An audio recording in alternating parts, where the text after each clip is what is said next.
Hello friends, I hope all of you are doing well. हर हर महादेव सभी को। This is CA Rohit Jain. हम आ चुके हैं सर आपके लिए क्वेश्चन बैंक डिस्कशन के साथ यूनिट 4, वो भी अनपेड सेलेक्ट। सर हमने लास्ट क्लास क्या किया था? हमने लास्ट क्लास किया था सर रिवीजन कंप्लीट और यूनिट 4 का सर वो भी सोगा का। तो सर आज हम स्टार्ट करने वाले क्वेश्चन बैंक का डिस्कशन। क्वेश्चन बैंक का डिस्कशन वेरी वेरी इंपॉर्टेंट है सर। सर ये क्वेश्चन बैंक कहाँ मिलेगा? तो ये आपको मिल जाएगा सर हमारे टेलीग्राम चैनल में। सर नोट्स कहाँ मिलेगा? नोट्स भी तुम्हें मिल जाएगा टेलीग्राम चैनल में। सर ये क्वेश्चन बैंक में क्या स्टडी मटेरियल, सर क्या आरटीपी, सर क्या प्रीवियस ईयर क्वेश्चंस, सर क्या आरटीपी मॉक टेस्ट पेपर्स भी इंक्लूडेड है सर? क्या मतलब सर सब कुछ इंक्लूडेड है सर?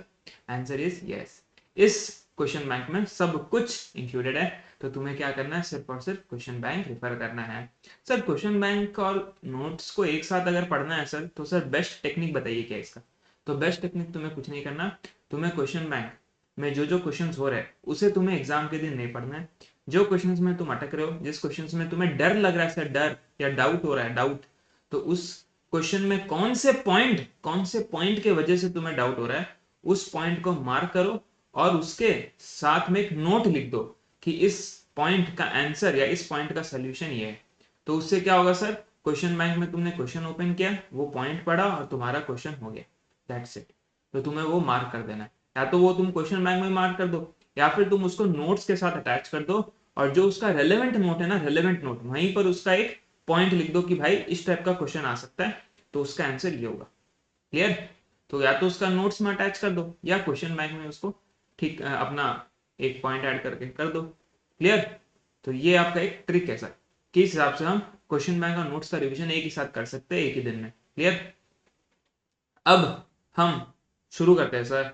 अब हम शुरू करते हैं अपने क्वेश्चन बैंक डिस्कशन से। और सर हमारा क्वेश्चन बैंक डिस्कशन होगा यूनिट 4 का स्टार्ट अभी के अभी। तो पहला क्वेश्चन है सर, पहला क्वेश्चन है, एक अनपेड सेलर अपना राइट ऑफ लीन कब एक्सरसाइज कर सकता है? तो कब एक्सरसाइज कर सकता है बताओ? मैंने क्या बोला था? अनपेड सेलर ऑफ गुड्स अपना राइट ऑफ लीन कब एक्सरसाइज कर सकता है सर? कंडीशन क्या था? जब उसके पास क्या होना चाहिए सर? गुड्स का पोजीशन। और साथ में सर वो राइट ऑफ लीन एक्सरसाइज कर सकता है तीन केसेस में, है ना? Without stipulation of credit, credit का स्टिपुलेशन है, टर्म एक्सपायर हो गया, और लास्ट में क्या है sir? Buyer becomes insolvent. Clear? Sir क्या ओनरशिप पास होने के बाद भी राइट ऑफ लीन एक्सेस कर सकते हो? Answer is yes. सर ये राइट ऑफ लीन टर्मिनेट कब होता है? मैंने बोला था जब बायर के पास गुड्स का पोजीशन चला जाए, जब तुम ये लीन को क्या कर दो? वेव ऑफ कर दो।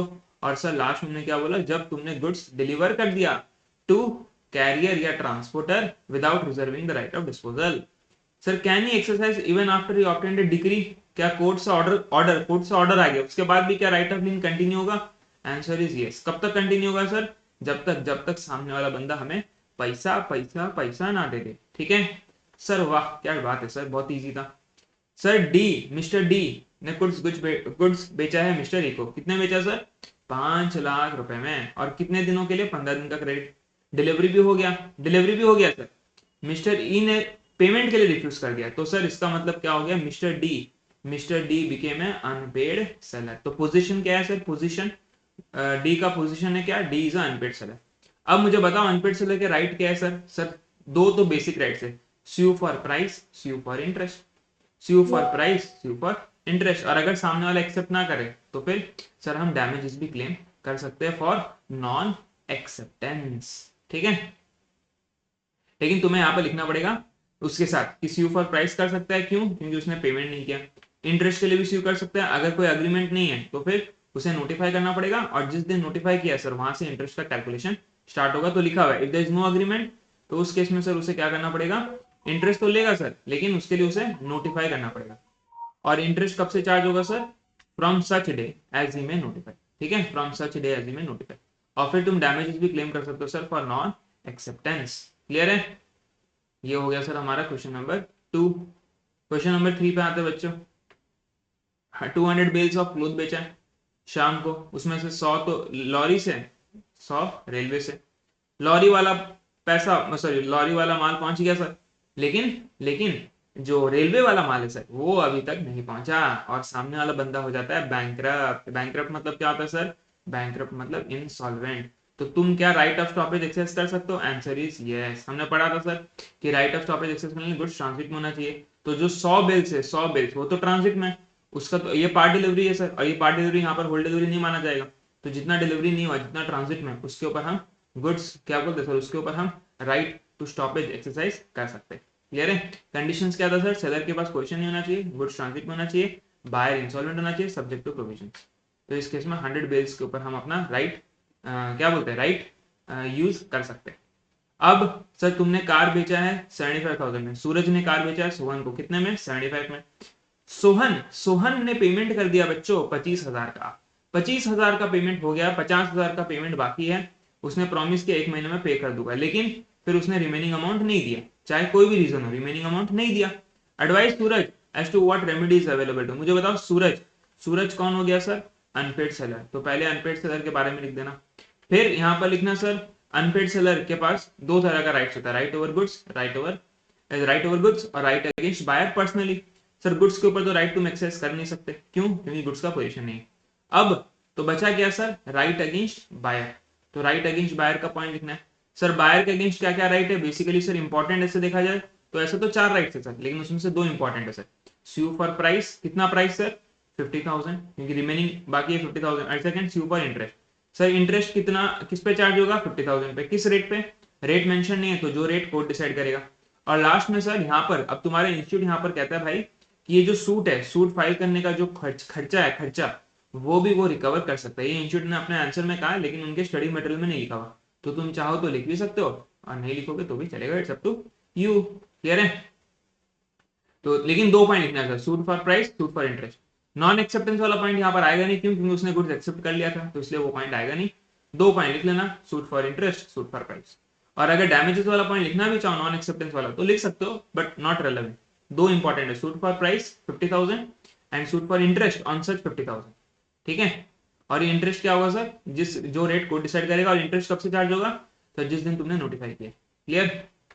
Question number 5, A agrees to sell on a certain date, 10 days का क्रेडिट है सर, 10 दिन एक्सपायर भी हो गया, गुड्स अभी भी ए के पोजीशन में है, बी इंसॉल्वेंट भी हो गया, ए ने एक्सरसाइज कर दिया राइट ऑफ इन। मैंने बोला राइट ऑफ इन एक्सरसाइज कर सकते हो, कंडीशन क्या है? तुम अनपेड सेलर होने चाहिए, तुम्हारे पास गुड्स का पोजीशन होना चाहिए, और यहाँ पर सर क्रेडिट पीरियड भी एक्सपायर हो गया, that's it. Insolvency is not relevant, credit period expire हो गया, क्रेडिट पीरियड एक्सपायर हो गया मतलब now you can exercise right of in. Clear? तो वही लिखा हुआ देखो, अनपेड सेलर। सर हमें कीवर्ड्स पे फोकस करना है। सर कीवर्ड्स रिटेन कैसे करना है? कीवर्ड रिटेन कैसे करना है सर? तो जाओ और मेरा मेमोरी रिटेंशन टेक्निक 4R वाला वीडियो देख लो, उसमें मैंने पूरा प्रैक्टिकली तुम्हें लाइव दिखाया है कि कैसे रिटेन करते हैं। ठीक है? तो right of lien sir unpaid seller exercise कर सकता है on the price which is not paid. Right of lien का मतलब क्या है sir? To retain the position. क्या क्या केसेस है? Without any stipulation, term of credit has expired, buyer has become insolvent. उसके बाद सर क्या है? उसके बाद क्या है sir? Facts of the case, और लास्ट में राइट ऑफ लीन एक्सरसाइज कर सकते हैं क्योंकि टर्म ऑफ क्रेडिट एक्सपायर हो गया, दैट्स इट। उसके अलावा कुछ नहीं लिखना sir. Next sir, next A who is an agent of buyer, A who is an agent of buyer, उसने गुड्स ऑब्टेन कर लिया सर रेलवे अथॉरिटी से, और सामान लोड कर दिया ट्रक में। तो एजेंट है, देखो एजेंट ने गुड्स ले लिया है और एजेंट ने ट्रक में लोड भी कर दिया, इसका मतलब सर बायर के पास पोजीशन जा चुका है, बायर के पास पोजीशन जा चुका है। और बायर के पास अगर पोजीशन जा चुका है मतलब अब तो तुम कुछ नहीं कर सकते sir. In the mean time railway authorities को नोटिस मिला है कि गुड्स रोकना है। अब रेलवे अथॉरिटी गुड्स नहीं रोक सकता sir, whether they can stop, answer is no. क्यों? क्योंकि स्टॉप ट्रांजिट खत्म हो गया। ट्रांजिट कब खत्म होता है सर? जैसे बायर या उसके एजेंट के पास क्या चला जाता है? गुड्स का डिलीवरी चला जाता है। तो पहले तो सर हमें वो बेसिक पॉइंट्स लिखना है, प्रोविजन लिखना है, स्टॉपेज इन ट्रांजिट का क्या होता है वो लिखना है, और फिर हमें बताना है goods are deemed to be the transit, deemed to be in the transit, क्या बोलते हैं? when the goods are deemed to be in transit, when the goods are delivered to transport of further transmission until the buyer takes a delivery. So thus they cannot stop the goods because goods are not in transit. Simple है। अब sir question number 7, sir question number 7 कैसे करेंगे? अरे रुक जाओ बच्चे, रुक जाओ रुक जाओ। जे सोल्ड अ मशीन टू के, सर के ने चेक दिया है, चेक, और चेक क्या हो गया है? डिसऑनर। याद है sir? Cheque dishonour, sir cheque dishonour, cheque dishonour कहाँ था? चेक डिसऑनर भूल गए सर? अनपेड सेलर्स, कब? या तो प्राइस का पेमेंट नहीं हुआ या फिर चेक इशू किया था, लेकिन चेक क्या हो गया? डिसऑनर। ठीक है सर? जे ने हैंड ओवर किया था, ठीक है सर, चेक तो डिसऑनर हो गया, मतलब जे, सर जे कौन हो गया? सर J = अनपेड सेलर, ठीक है sir. But J handed over है डिलीवरी ऑर्डर। अरे अच्छा सर, जे हैंडेड ओवर है delivery order. Sir delivery order मतलब याद है कुछ, जे हैंडेड ओवर है डिलीवरी ऑर्डर टू के। जे मतलब सेलर ने डिलीवरी ऑर्डर दे दिया के को, डिलीवरी ऑर्डर, डिलीवरी ऑर्डर याद आ रहा है सर। डिलीवरी ऑर्डर क्या होता है? सिंबॉलिक डिलीवरी, सिंबॉलिक डिलीवरी मतलब मैं ये कह सकता हूँ सर, गुड्स गुड्स का सिंबॉलिक डिलीवरी हो चुका है, मतलब पोजीशन ट्रांसफर हो चुका है। तो और फिर के ने क्या किया, इसी गुड्स को बेच दिया on the basis of delivery order. Symbolic delivery sir कहां पड़ा था? यूनिट नंबर 1 में। फिर सर मैंने यूनिट 3 जब हमने ये वाला किया था यूनिट 4, वहां पर मैंने क्या बोला था, एक चीज मैंने बोला था याद है कि राइट ऑफ स्टॉपेज या right of lien does not gets defeated even when the buyer has sold, further sold या प्लेस्ड द गुड्स, है ना। लेकिन एक्सेप्ट या तो सेलर ने अप्रूव किया है या फिर transfer of document of title to the buyer and buyer to another person for a value and in good faith. तो इस केस में सर बताओ, क्या राइट ऑफ लीन एक्सरसाइज होगा? नहीं। क्या वो मशीन अपना रिकवर कर सकता है? नो। तो देखो क्या लिखा है सर, पहले हमें क्या लिखना है, right of lean stoppage in transit. तो सर यहाँ पर चलो डिफिट हो रहा है, मेन हमें सर यहाँ पर स्ट्रेट अवे, हमें या तो तुम चाहो तो राइट ऑफ लीन एक्सप्लेन कर सकते हो या फिर एक्सप्लेन कर देना बेसिकली कि राइट ऑफ लीन एक्सेस कब कर सकते हैं, गुड्स का पोजीशन होने। सेकंड में तुम लिखना कि राइट ऑफ लीन या stoppage in transit is not affected, मतलब नॉर्मल प्रोविजन क्या sir, it is not defeated and not affected even though buyer has sold या प्लेस्ड द गुड्स। मतलब दिस जो भी राइट है सर लीन जो भी है sir, it is not affected even though you have sold or pledged the goods unless the seller has assented or a document of title has been transferred। दो है sir, seller has assented और document title transfer, that's it। अगर ये दो conditions हो गया fulfil तो उस केस में फिर राइट ऑफ लीन या stoppage in transit will get defeated. तो इस केस में वही है, तो आर अपना मशीन डिमांड मतलब सॉरी वो अपना मशीन डिमांड नहीं कर सकता, ठीक है। मतलब कहने का मतलब सर जे को अपना मशीन नहीं मिलेगा, बेसिकली आर को मशीन मिल जाएगा क्योंकि पोजीशन चला गया है आर के पास, क्योंकि डिलीवरी हो चुका है, सिंबॉलिक डिलीवरी हो चुका है, ठीक है। नेक्स्ट सर ऑक्शन अरेंज हुआ है वॉल क्लॉक बेचने का। ऑक्शन से याद है सर जहां पर हम क्या करते हैं सर, बिडिंग करते हैं, हम प्रॉपर्टी बेचते हैं पब्लिकली, हाईएस्ट बिडर को जाता है, फॉल ऑफ हैमर अनाउंसमेंट होता है, ठीक है sir. Despite being one of the Deepa sir जो बिडर है उसने हाईएस्ट बिड दिया। अब जैसे जब वो अनाउंसमेंट हो रहा था, जैसे अनाउंसमेंट हो रहा था तो ऑक्शनर ने हैमर मारा, लेकिन हैमर टूटा, और हैमर जैसे ही टूटा तो वॉच भी टूटा। सर हैमर टूटा वॉच टूटा, इसका मतलब क्या हुआ सर, हैमर अभी तक फॉल नहीं हुआ, और अगर हैमर फॉल नहीं हुआ तो अनाउंस क्या हुआ, सेल कंप्लीट नहीं हुआ। अगर सेल कंप्लीट नहीं हुआ तो क्या दीपा कॉन्ट्रैक्ट को अवॉइड कर सकती है, क्या बायर कॉन्ट्रैक्ट को अवॉइड कर सकता है? Answer is yes. क्यों? क्योंकि अभी तक सेल कंप्लीट ही नहीं हुआ है। तो देखो क्या लिखा हुआ है, so the sale is complete when the auctioneer, देखो इंपॉर्टेंट है sir, announces the completion by fall of hammer. फिर फैक्ट ऑफ द केस, और लास्ट में हम कह सकते हैं सर इस केस में अभी तक क्योंकि हैमर का सक्सेसफुल फॉल नहीं हुआ तो सेल कंप्लीट नहीं हुआ, Deepa can avoid the contract, ठीक है।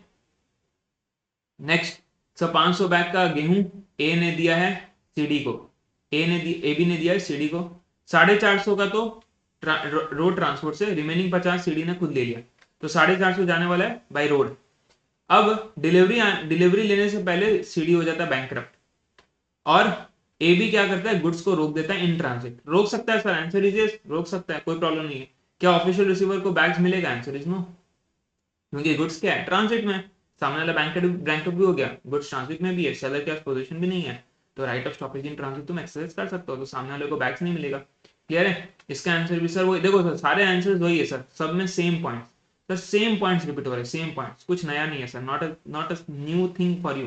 तो जो हमने पढ़ा था ना सर, सब कुछ ही वही है, ठीक है। अब आते हैं सर हम क्वेश्चन नंबर 10 पे। शंकर ने बेचा है 1000 किलो गेहूं। अगेन सर बार बार गेहूं क्यों आता है सर, इंस्टीट्यूट को गेहूं से ऐसा क्या प्यार है क्या सर? फोकस करो क्वेश्चन पे। सर शंकर ने बेचा है 1000 केजी ऑफ गेहूं to Ganesh on credit for 3 months. तो 3 महीने का क्रेडिट दिया है, ठीक है, 3 महीने का क्रेडिट है, ठीक है सर। वीट डिलीवरी करना था 10 दिन के बाद, अभी नहीं 10 दिन के बाद। अब 5 दिन के बाद क्या होता है, शंकर को पता चलता है कि गणेश डिफॉल्ट कर सकता है। देखो गणेश में डिफॉल्ट, अभी तक उसने वो डिफॉल्ट किया नहीं है, 5 दिन के बाद उसे पता चलता है कि डिफॉल्ट कर सकता है, किया नहीं है सर। तो ऑन द इंफॉर्मेशन, फिर जैसे ही पता चला ना वो डर गया, घबरा गया, और उसने कर दिया राइट टू लीव। मुझे बताओ, घबरा के डर के राइट टू लीव एक्सरसाइज कर दिया, क्या ये सही है गलत है sir? Whether Shankar is right और रॉन्ग, आंसर इज रॉन्ग। क्यों सर, क्यों रॉन्ग है? राइट ऑफ लिंक कब एक्सरसाइज कर सकते हो? जब जब क्या है सर, जब सामने वाले ने क्या कर दिया, डिफॉल्ट कर दिया, मतलब पेमेंट नहीं किया। तो उसमें हमने 3 केसेस पढ़ा था। दूसरा केस क्या था सर, जब क्रेडिट पीरियड एक्सपायर हो गया। जब क्रेडिट पीरियड एक्सपायर होता है तब जाके तुम अनपेड सेलर बनते हो, तब जाके तुम राइट ऑफ लीन एक्सरसाइज कर सकते हो। तो इस केस में सर हम राइट ऑफ लीन एक्सरसाइज नहीं कर सकते। क्यों? क्योंकि अभी तक सिर्फ 5 दिन ही हुआ है और अभी तक वो इंसॉल्वेंट नहीं हुआ। अभी तो हमें सिर्फ पता चला कि हो सकता है, बट अभी तक इंसॉल्वेंट हुआ नहीं। ठीक है, तो सर सिंपल है सर, ना ही एक तो सर क्रेडिट टर्म भी एक्सपायर नहीं हुआ है और सेकंड वो इंसॉल्वेंट भी नहीं हुआ। ठीक है, लेकिन हाँ, अगर अगर इंसॉल्वेंट हो जाता है सर 5 दिन में, अगर इंसॉल्वेंट हो गया सर, तब तो तुम राइट टू लीन एक्सरसाइज कर सकते हो। तो सर अनपेड सेलर के पास राइट टू लीन है, कब कब वो एक्सरसाइज कर सकता है। फिर उसके बाद sir facts of the case. फिर फर्स्ट में sir Shankar was not correct, he was not correct. And second, अगर वो इंसॉल्वेंट बन जाता है तो फिर तुम लीन अप्लाई कर सकते हो। That's it, that's it.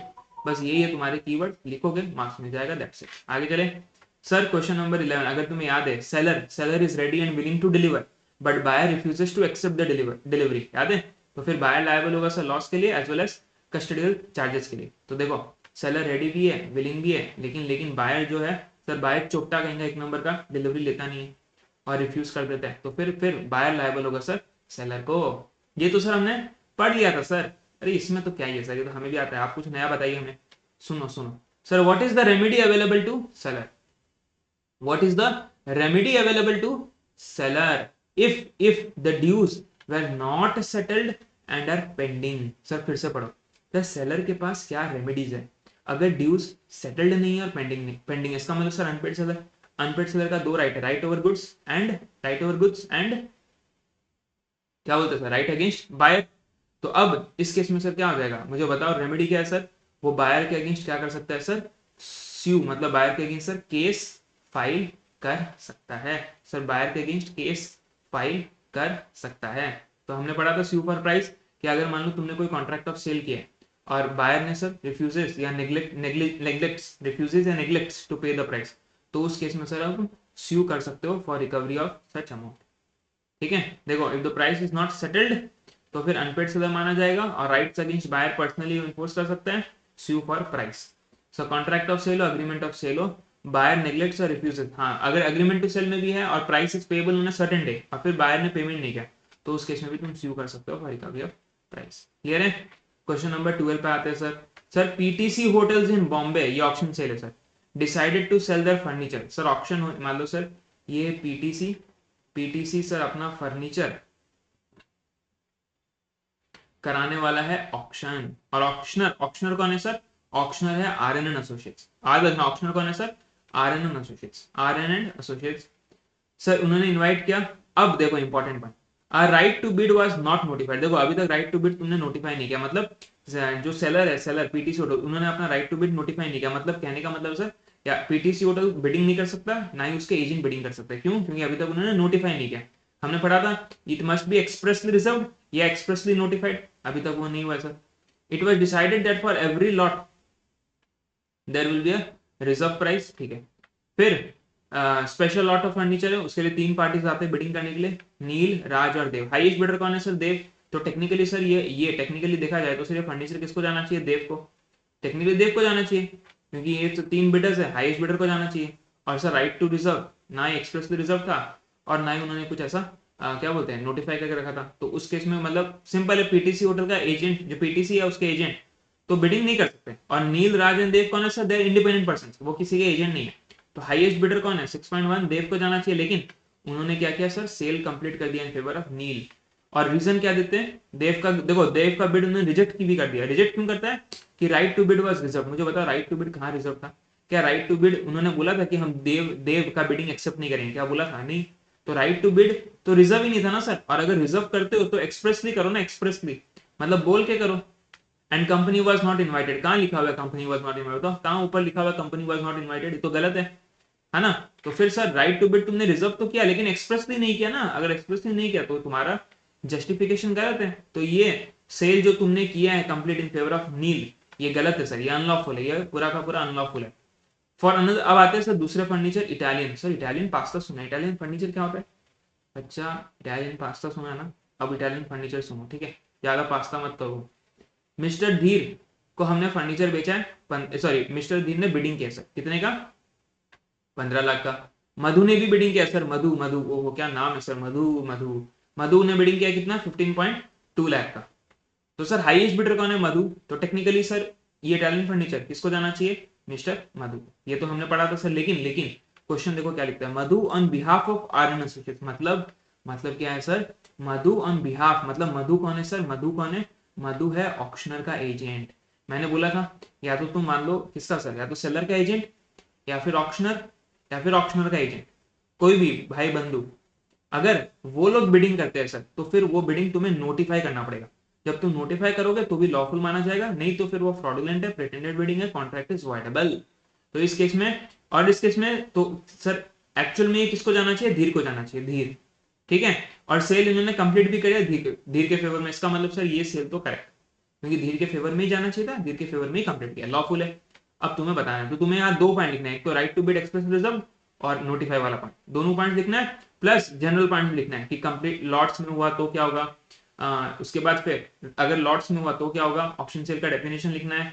ठीक है, ऑप्शन सेल कब कंप्लीट होता है वो लिखना है, रिजर्व वाला पॉइंट लिखना है। अगर नॉट नोटिफाइड है, हमने बोला था कि वेट से, हाँ कोई भी सेल अगर नोटिफाइड नहीं है, अगर कोई भी सेल तुम कर रहे हो विच इज नॉट नोटिफाइड, मतलब नॉट नोटिफाइड मतलब not expressly reserved to right to bid, अगर तुमने नोटिफाई नहीं किया कि वो राइट टू बिड में है, तो फिर वो लॉफुल नहीं माना जाता सेलर के लिए।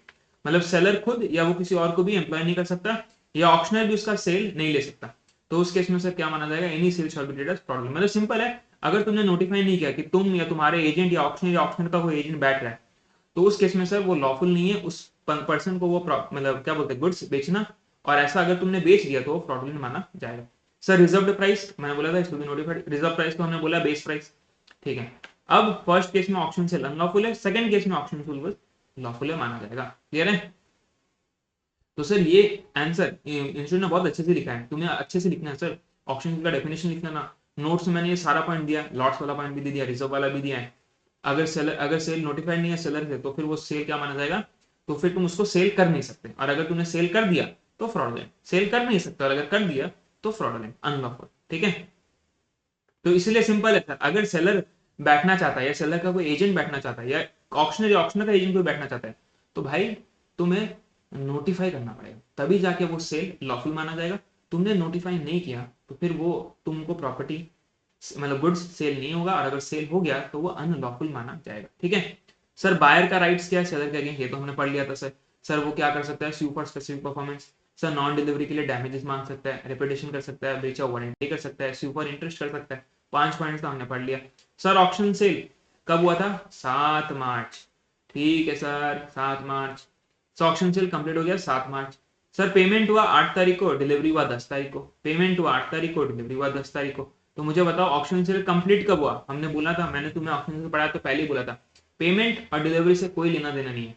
ऑप्शन सेल कंप्लीट होता है कब माना जाएगा? जिस दिन ऑप्शन सेल का मतलब क्या, जिस दिन ऑप्शन सेल हुआ है, मतलब completion of announcement by way of fall of hammer. तो 7 तारीख को कंप्लीट हुआ है, तो ऑप्शन सेल कंप्लीट होता है 7 तारीख को। देखो announces completion by fall of hammer. और any other customary manner, customary manner भी चलता है, जरूरी नहीं है हैमर। अगर मान लो कोई दूसरा मैनर है, मतलब मान लो बेसिकली रीति रिवाज, कस्टमरी मतलब रीति रिवाज, अगर कोई दूसरा रीति रिवाज है तो फिर वो भी चल जाता है। ठीक है, बट वो क्वेश्चन में गिवन रहेगा, ऐसा नहीं कि क्वेश्चन में गिवन नहीं रहेगा। ठीक है, अब सर पी ने एक आइटम बेचा 3 लाख का, किसको? क्यू को। और अग्रीमेंट के तहत 75% तो उसे पेना, सॉरी सर क्या 75% पे करना है 1 हफ्ते में, और बैलेंस 25% पे करना है 31 दिसंबर तक। ठीक है, 75% 1 हफ्ते में, रिमेनिंग 31 दिसंबर।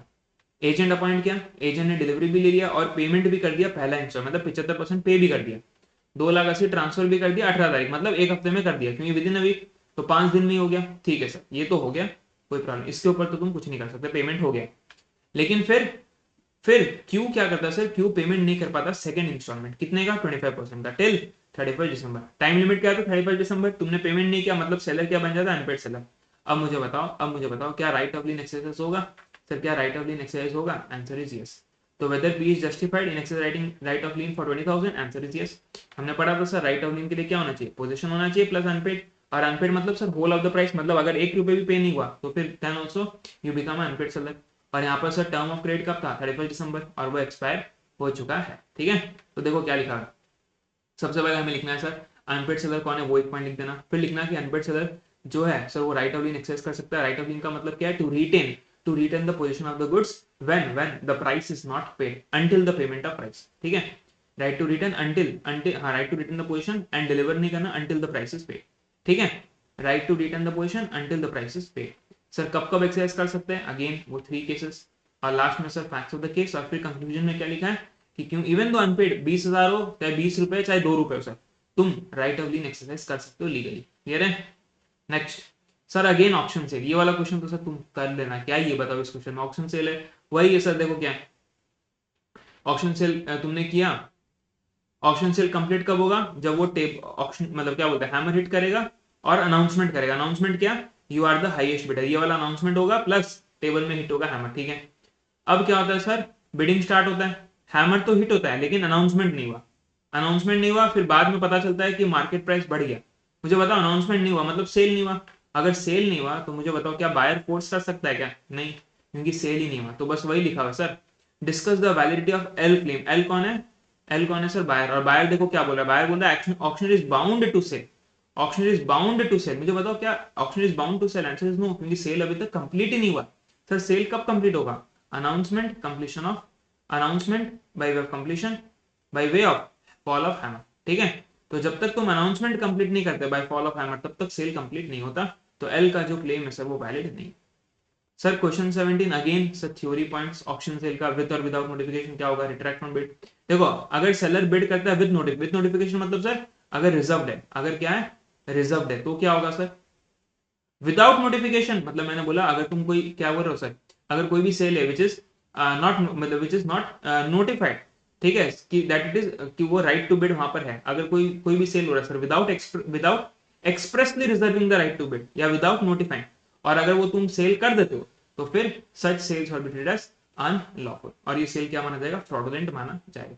तो वही लिखा सर, पहले तो हम एक्सप्रेस रिजर्व कर सकते हैं, और अगर तुमने किया है एक्सप्रेस रिजर्व तो फिर उस केस में सर सेलर या उसके बिहाफ में कोई भी पर्सन बिड कर सकता है। लेकिन sir where sale is not notified मतलब कहने का sir where sale is not expressly reserved, है ना, मतलब कहने का कोई भी sale is not expressly reserved मतलब एक्सप्रेसली रिजर्व्ड, जहां पर right to bid where sale is not expressly reserved, तो उस केस में सर सेलर के लिए वो लॉफुल नहीं होगा टू सेल सच पर्सन, क्या बोलते हैं, टू द सेलर और टू हिज एजेंट या फिर ऑप्शनर के एजेंट को।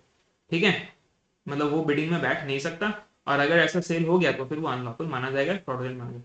मतलब सिंपल है सर, जहां पर भी मतलब सेल इज नॉट नोटिफाइड, हाँ sale is not notified that it is expressly reserve, जहां पर तुमने नोटिफाई नहीं किया कि that is not notified the right to bid is express reserve.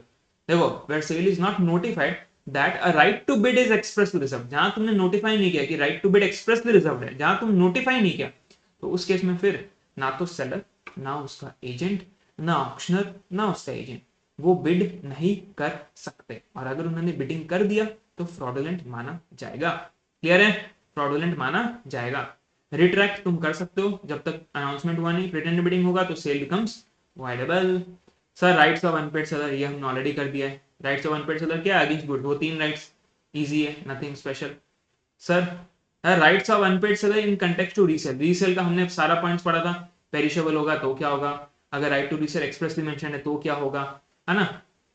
Other goods के केस में तुम्हें नोटिस देना पड़ता है, नोटिस नहीं दिया तो क्या होगा, नोटिस दिया तो क्या होगा, ये सब हमने अच्छे से पढ़ लिया सर, बहुत अच्छे से हमने पढ़ा है। लास्ट क्वेश्चन अगेन तुम्हारा देखो क्या सर, अंसारी है, अंसारी ने सर ये सामान टीवी बेचा, टीवी किसको बेचा? बाबूराम अंसारी बाबूराम को बेचता है। अब अंसारी ने ये टीवी सेट किसको दिया था? चेतन को दिया था। चेतन कौन है? ट्रांसपोर्टर, मतलब बेसिकली अंसारी ने ये ट्रांसपोर्टर चेतन को बोला कि भाई ये पहुंचा देना बाबूराम के पास, और बाबूराम ने ये सामान किसको बेच दिया? श्यामलाल को बेच दिया, मतलब बेसिकली ओनरशिप पास ऑन कर दिया। ठीक है, ऑन रीचिंग द गुड्स, क्योंकि यहाँ ओनरशिप चला गया, यहाँ से भी ओनरशिप चला गया, अब गुड्स पहुंचा डेस्टिनेशन के पास, बाबूराम ने डिमांड किया डिलीवरी, लेकिन ट्रांसपोर्टर ने रॉन्गफुली डिलीवर नहीं किया, रॉन्गफुली। देखो हिसाब से अगर देखा जाए ट्रांसपोर्टर को डिलीवर कर देना चाहिए था, लेकिन डिलीवरी नहीं किया, मतलब ट्रांसपोर्टर का मिस्टेक। मतलब मैं ये कह सकता हूँ सर गुड्स का जो पोजीशन है वो अब ट्रांसपोर्टर के पास नहीं रहा, क्यों? क्योंकि उसने गलती से डिलीवर नहीं किया। तो मैं ये कह सकता हूँ ट्रांजिट होता है यहाँ पर खत्म, और अगर ट्रांजिट खत्म होता है तो फिर तुम राइट एक्सरसाइज नहीं कर पाओगे। तो देखो क्या लिखा, that is why he failed to deliver to Shyamlal, मतलब क्योंकि इसने डिलीवरी नहीं दिया तो बाबूराम फिर श्यामलाल को डिलीवर नहीं कर पाता, और अगर नहीं कर पाया तो बाबूलाल को लॉस। तो ये जो लॉस हुआ बाबूलाल को, क्या वो लॉस क्लेम कर सकता है सर? क्या वो लॉस क्लेम कर सकता है फ्रॉम अंसारी? तो हमने पढ़ा तो सर बायर के पास राइट है क्या क्लेम करने का सर? एक तो इंटरेस्ट है, ठीक है, वारंटी है, ठीक है सर, रेपुटेशन है, ठीक है सर। सर सबसे इंपॉर्टेंट हमने पढ़ा था कि वो स्पेसिफिक परफॉर्मेंस के लिए sue कर सकता है, ठीक है, और सबसे इंपॉर्टेंट डैमेजेस क्लेम कर सकता है सर फॉर नॉन डिलीवरी। तो सिंपल है सर, जो बायर है मतलब बायर वो क्या क्लेम करेगा सर? नॉन डिलीवरी के लिए डैमेज। क्यों? क्योंकि डिलीवरी हुआ नहीं अभी तक। तो whether Ansari is right to stop the goods, answer is no, goods stop होगा। क्यों? क्योंकि ट्रांजिट ऑलरेडी खत्म हो चुका है, ठीक है sir. Sir whether Baburam can claim loss, क्या सर बाबूराम लॉस क्लेम कर सकता है ड्यू टू नॉन डिलीवरी?